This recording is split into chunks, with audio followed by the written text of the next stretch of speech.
पिछले वीडियो में हमने डिटेल में बात की थी हाइपोथायरॉयडिज्म के बारे में। जी हाँ, इसके क्या कारण है, किन बातों का हमें ध्यान रखना है और उसी के साथ साथ वो कौन से फूड आइटम्स हैं जिनका इस्तेमाल करते हुए आप अपने हाइपोथायरॉयडिज्म को हील कर सकते हैं। आज की वीडियो में सभी जानकारी को हम एक फॉर्म देंगे डाइट प्लान का, जिसे आसानी से आप अपने डेली रूटीन में अपनाते हुए अपने हाइपोथायरॉयडिज्म को अरेस्ट करके रिवर्सल की तरफ ले जा सकते हैं और धीरे धीरे अपनी मेडिसिन से भी वीन ऑफ हो सकते हैं। So what are we waiting for? Let's get started.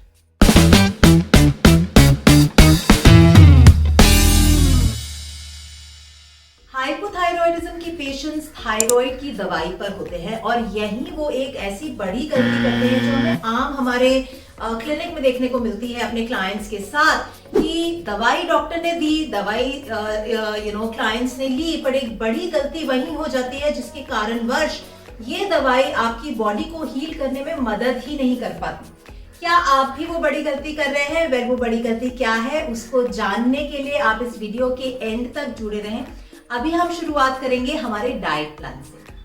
Thyroid meal planning के लिए हमें 5 गाइडलाइंस को फॉलो करना बहुत जरूरी है। नंबर 1, ईट बैलेंस्ड मील। जी हाँ, बैलेंस ऑफ न्यूट्रिएंट्स का होना हर मील में बहुत ज्यादा जरूरी है to support, to nurture and nourish the thyroid gland. इसलिए कोई भी फैट डाइट्स या डाइट ट्रेंड्स को हम फॉलो नहीं करेंगे।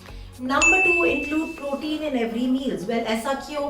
क्योंकि प्रोटीन एंड आयोडीन यानी टायरोसिन एंड आयोडीन की प्रेजेंस में ही हमारा जो थायराइड ग्लैंड है वो हार्मोन सिक्रीट कर रहा है और इसीलिए बहुत ज्यादा जरूरी है to improve consciously the quality and quantity of the protein in your meals. उसी के साथ साथ नंबर 3, हमें फाइबर इंटेक को इम्प्रूव रखना है। उसके लिए हमें फ्रूट्स एंड वेजिटेबल्स का इस्तेमाल करना है।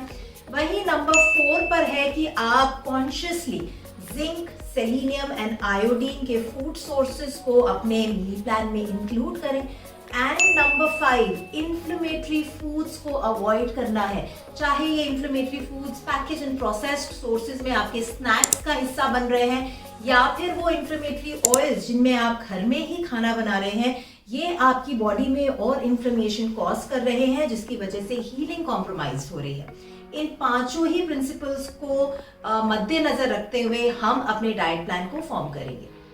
आप अपनी सुबह की शुरुआत करेंगे अपनी थायराइड की मेडिसिन से और यही वो बड़ी गलती होती है जो लोग अक्सर कर जाते हैं, और वो है कि अपनी थायराइड मेडिकेशन के 10-15 मिनट के अंदर ही वो चाय, कॉफी या फिर कोई भी हर्बल ड्रिंक या फिर वेजिटेबल जूसेस का सेवन करने लगते हैं।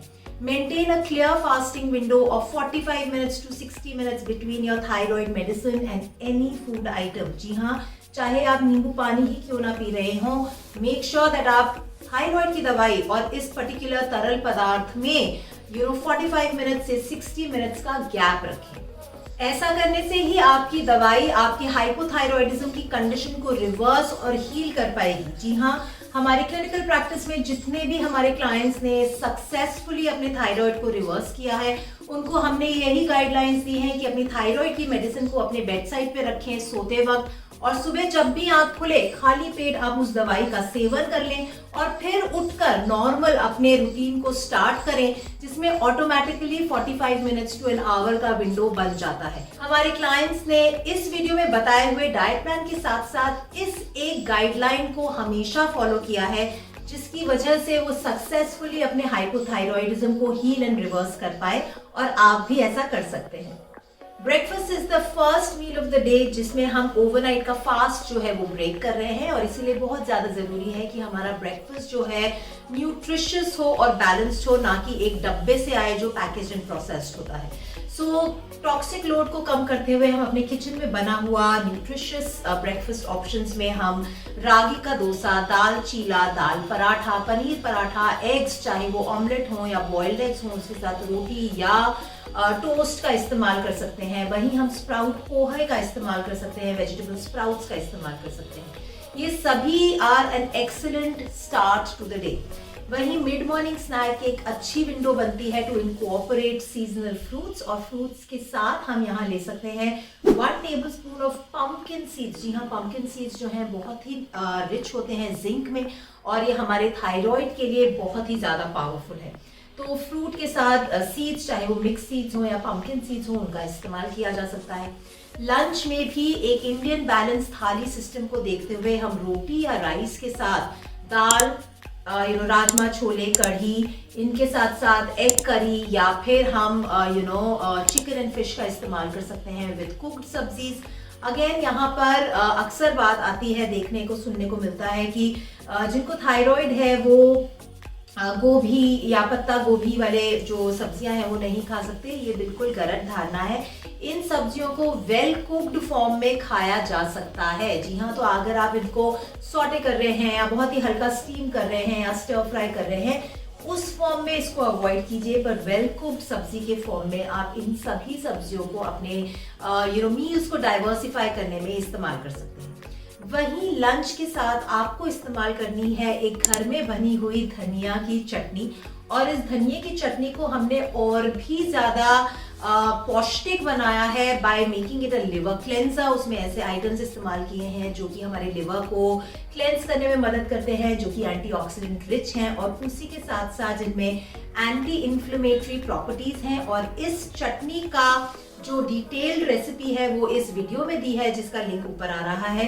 आप इस वीडियो में जाके सीजन स्पेसिफिक इस चटनी को बनाते हुए इसकी थेरेप्यूटिक हीलिंग प्रॉपर्टीज का फायदा उठा सकते हैं। ये आपके थायराइड के लिए एक बहुत ही पावरफुल एंटीडोट है और आपकी थायराइड को रिवर्स करने में मदद करेगा। तो लंच करने का सही समय है is anywhere between 1 and 1:30, not after 2 o'clock। तो 3-3:30 बजे आप एक मिड स्नैक ले सकते हैं, जिसमें आप छाछ का सेवन कर सकते हैं, यानी कि बटर मिल्क। उसी के साथ साथ आप एक कटोरी कर्ड में सीड्स डाल के खा सकते हैं। इस समय आप मिक्स्ड सीड्स का इस्तेमाल कर सकते हैं, जिसमें flax seeds, sunflower seeds, pumpkin seeds, ऐसे तमाम सीड्स को आप मिक्स करके इक्वल अमाउंट्स कर्ड के ऊपर स्प्रिंकल करके खा सकते हैं।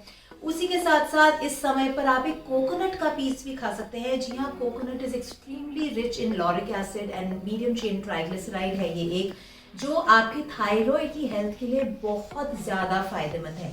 तो अपने दिन भर में आपको कोकोनट का इस्तेमाल करना है, चाहे वो सूखा नारियल हो या फ्रेश नारियल हो, दोनों ही बहुत उपयोगी है। या फिर आप उसको कोकोनट चटनी की तरह अपने ब्रेकफास्ट में रागी डोसा या डोसा के साथ भी इंक्लूड कर सकते हैं। But make sure that you are making coconut as a regular part of your daily routine. वहीं इवनिंग में अगर आप चाय कॉफी का सेवन करते हैं, तो चाय कॉफी से 15-20 मिनट आगे पीछे आप हैंडफुल ऑफ नट्स का इस्तेमाल कर सकते हैं, जिसमें आप मिक्स नट्स, चाहे वो आमंड्स, वॉलनट्स, कैश्यूज, पिस्ताज हो, इनको अबाउट 8 to 10 ऑफ नट्स आप खा सकते हैं। ये या फिर पीनट्स का इस्तेमाल कर सकते हैं, जो कि टायरोसिन रिच हैं, जो कि हमारे बॉडी में इम्पॉर्टेंट माइक्रोन्यूट्रिएंट्स भी सप्लाई करते हैं। उसी के साथ साथ गुड फैट्स का सोर्स है, एंटी इन्फ्लेमेटरी है, good source of protein and fibre है। वहीं आप इवनिंग स्नैक्स में जैसा अक्सर देखा जाता है, एक इजी आउटलेट हो जाता है ये कि समोसे का। इसको आप पहले से प्लान करते हुए अपने इवनिंग स्नैक्स में स्प्राउट चाट्स या फलाफल या काला चना कबाब्स या फिर बेसन से बना हुआ ढोकला या दाल का ढोकला या फिर सत्तू जैसे आइटम्स का इस्तेमाल कर सकते हैं, कि जो ना सिर्फ न्यूट्रिशियस हैं, प्रोटीन रिच है, बल्कि बहुत ही ज्यादा सेशिएटिंग है और ऑटोमेटिकली आपकी थायराइड हेल्थ, आपकी वेल बीइंग के लिए बहुत ज्यादा फायदेमंद है। आगे बढ़ते हुए जब मैं डिनर की बात करूंगी, तो बहुत ज्यादा जरूरी है कि डिनर की टाइमिंग पे ध्यान दिया जाए।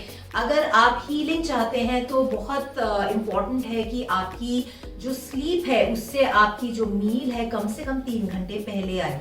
सो एम टुवर्ड्स अर्ली डिनर्स। इन अर्ली डिनर्स को भी आप लंच की तरह ही होलसम बना सकते हैं।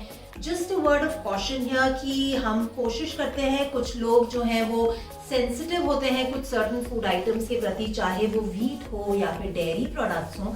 तो अगर आप उनमें से हैं जिन्होंने देखा है कि उनकी गट हेल्थ कॉम्प्रोमाइज हो जाती है जब भी वो ग्लूटेन का इस्तेमाल कर रहे हैं, या डेयरी प्रोडक्ट से उनको ब्लोटिंग हो जाती है, या heaviness, fatigue, tiredness, brain fog जैसे सिम्टम्स होते हैं, तो वो लोग डिनर में डेयरी और ग्लूटेन को अवॉइड कर सकते हैं। बट बाकी जिनको कोई प्रॉब्लम नहीं है, वो आराम से लंच की तरह ही अपने डिनर मेन्यूज को भी प्लान कर सकते हैं। यहाँ पे हम जनरली फोकस करते हैं मिलेट बेस्ड ग्रेन्स को।